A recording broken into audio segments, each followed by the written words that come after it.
வணக்கம். இன்றைய முக்கிய செய்திகள். திமுக கூட்டணியில் காங்கிரஸ் கட்சிக்கு 28 சட்டமன்ற தொகுதிகளும் ஒரு மாநிலங்களவை இடமும் ஒதுக்கீடு செய்யப்பட்டு ஒப்பந்தம் கையெழுத்தாகியுள்ளது. தஞ்சையில் நேற்று நடைபெற்ற தவேக பொதுக்குழு கூட்டத்தில் விஜய் அவர்கள் மேற்கண்ட இந்த தேர்தல் வாக்குறுதியை அறிவித்துள்ளார். இலங்கை அருகே அமெரிக்காவால் தாக்குதலுக்கு உள்ளான ஈரான் கப்பலில் இருந்து சுமார் 70 பேர் பத்திரமாக மீட்கப்பட்டுள்ளதாகவும் 100 பேரின் நிலை தெரியவில்லை என்றும் தகவல் வெளியாகியுள்ளது. இளைஞர் நலன் மற்றும் விளையாட்டு மேம்பாட்டுத்துறையின் சார்பில் 42 கோடி ரூபாய் செலவில் கட்டி முடிக்கப்பட்டுள்ள 14 விளையாட்டுத்துறை கட்டிடங்களை முதலமைச்சர் மு.க.ஸ்டாலின் அவர்கள் திறந்து வைத்துள்ளார். வருகின்ற 7ஆம் தேதி முதல் 9ஆம் தேதி வரை மேற்கு தொடர்ச்சி மலை மாவட்டங்கள் மற்றும் தென் தமிழக கடலோர மாவட்டங்களில் ஒரு சில இடங்களில் லேசான மழை பெய்ய வாய்ப்புள்ளதாக வானிலை மையம் தகவல் தெரிவித்துள்ளது. செஞ்சியில் 85 கோடியில் 4 வழிச்சாலை அமைப்பதற்கான பணியை அம்மாவட்ட ஆட்சியர் தொடங்கி வைத்தார். அமெரிக்கா, இஸ்ரேல் மற்றும் ஈரான் இடையிலான மோதலை தொடர்ந்து இந்திய பங்குச்சந்தையில் ஏற்பட்ட 2 நாள் சரிவில் முதலீட்டாளர்கள் 16 லட்சம் கோடி ரூபாய் அளவிற்கு இழப்பை சந்தித்துள்ளனர் என்று தகவல் வெளியாகியுள்ளது. டாலருக்கு நிகரான இந்திய ரூபாயின் மதிப்பு 92 ரூபாய் 17 பைசாவாக வீழ்ச்சியடைந்துள்ளது. சிற்பக்கலைகளில் திறமை மிக்க 6 கலைஞர்களுக்கு கலைச்செம்மல் விருதுகளை அமைச்சர் சாமிநாதன் அவர்கள் வழங்கினார். வளைகுடா, மேற்கு ஆசிய நாடுகளில் இந்திய வெளியுறவுத்துறை சிறப்பு கட்டுப்பாட்டு அறைகளை திறந்துள்ளது. காவல்துறையின் சார்பில் 75 கோடி ரூபாய் செலவில் கட்டப்பட்டுள்ள கட்டிடங்கள் மற்றும் திறன்மிகு வகுப்பறைகள் ஆகியவற்றை முதலமைச்சர் மு.க.ஸ்டாலின் அவர்கள் திறந்து வைத்தார். சென்னையில் 63 கோடியில் கட்டப்பட்ட கலைஞர் அரங்கத்தை முதலமைச்சர் மு.க.ஸ்டாலின் அவர்கள் திறந்து வைத்தார். தமிழகத்தில் காலியாக உள்ள 6 மாநிலங்களவை எம்பி பதவிகளுக்கான வேட்புமனு தாக்கல் செய்வதற்கான கடைசி நாள் இன்று. அண்ணா அவர்களின் பெயரில் இயங்கி வரும் திருத்தணி பேருந்து நிலையத்தின் பெயரை மாற்றக்கூடாது என்று எதிர்க்கட்சித் தலைவர் எடப்பாடி பழனிசாமி அவர்கள் வலியுறுத்தியுள்ளார். சென்னையில் 33 கோடி ரூபாய் செலவில் 11 முதல்வர் படைப்பகம், நவீன நூலகங்களை முதலமைச்சர் மு.க.ஸ்டாலின் அவர்கள் திறந்து வைத்தார். சவுதி அரேபியாவின் தலைநகர் ரியாத்தில் அமைந்துள்ள அமெரிக்க தூதரகத்தை ஈரான் ட்ரோன்கள் மூலம் தாக்கியது.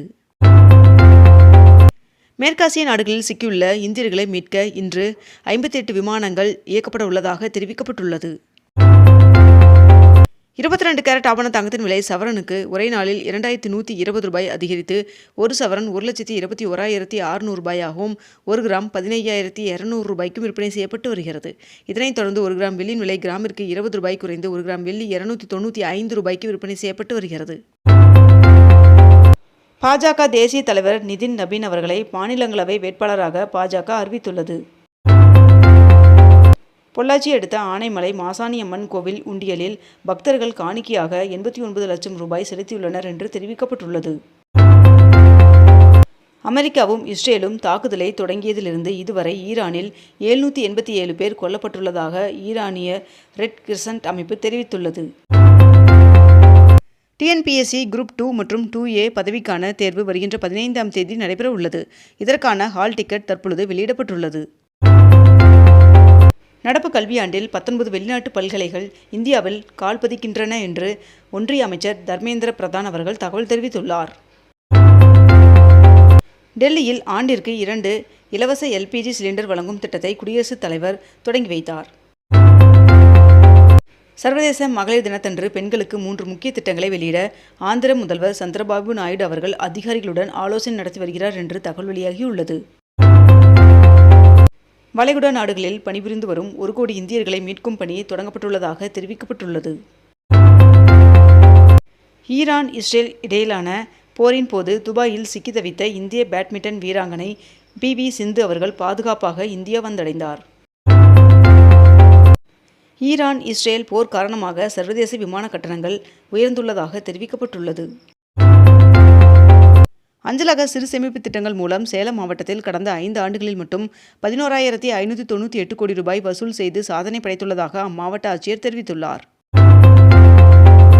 சென்னை மாநகர் போக்குவரத்து கழகத்திற்கு 170 கோடியில் 100 புதிய மின்சார பேருந்துகளின் இயக்கத்தை துணை முதல்வர் உதயநிதி ஸ்டாலின் அவர்கள் தொடங்கி வைத்தார்.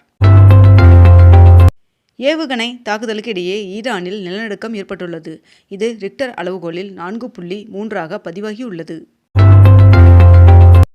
தமிழ்நாட்டில் முதியோர், கைம்பெண்கள், திருநங்கை மாற்றுத்திறனாளிகளுக்கு சிறப்பு நிதியாக 2000 ரூபாய் இந்த மாதம் வரவு வைக்கப்பட்டுள்ளதாக முதலமைச்சர் மு. க. ஸ்டாலின் அவர்கள் அறிவித்துள்ளார். இதன் மூலம் அவர்களுக்கு 3200 ரூபாய் வரவு வைக்கப்பட்டுள்ளது.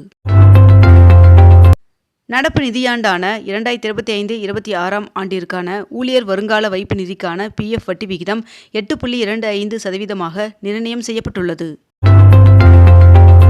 புழக்கத்தில் இருந்த 98.44% 2000 ரூபாய் நோட்டுகள் பெறப்பட்டதாக ரிசர்வ் வங்கி தெரிவித்துள்ளது. சென்னையில் மெட்ரோ ரயில்களில் கடந்த பிப்ரவரியில் 96 லட்சம் பேர் பயணித்திருப்பதாக தகவல் தெரிவிக்கப்பட்டுள்ளது. திருப்பதி ஏழுமலையான் சுவாமி கோவிலில் உண்டியல் காணிக்கையாக 4,49 லட்சம் ரூபாய் கிடைக்கப்பட்டுள்ளதாக தேவஸ்தானம் தெரிவித்துள்ளது. அமெரிக்காவுடன் எந்தவிதமான சமரச பேச்சுவார்த்தையிலும் ஈடுபடப் போவதில்லை என்று ஈரான் திட்டவட்டமாக தெரிவித்துள்ளது. ஓ. பன்னீர்செல்வம் அவர்கள் திமுகவில் இணைந்த நிலையில் தமிழகம் முழுவதும் உள்ள தன்னுடைய ஆதரவாளர்களை அக்கட்சியில் இணைக்கும் விழாவை முதலமைச்சர் மு. க. ஸ்டாலின் அவர்களின் தலைமையில் மதுரை அருகே வருகின்ற 7ஆம் தேதி பிரம்மாண்டமாக நடத்த ஏற்பாடுகள் செய்து வருவதாக தகவல் வெளியாகியுள்ளது. அதிக போக்குவரத்து உள்ள சென்னை, டெல்லி போன்ற மெட்ரோ நகரங்களை இணைக்க 5-6வது ரயில் பாதைகளை அமைக்க மத்திய அரசு முடிவு செய்துள்ளதாக தகவல் வெளியாகியுள்ளது. துபாயில் ஹோட்டல்களில் தங்கியுள்ள சுற்றுலா பயணிகளை ஹோட்டல் நிர்வாகங்கள் வெளியேற்றக்கூடாது என்று அந்நாட்டு அரசு உத்தரவிட்டுள்ளது.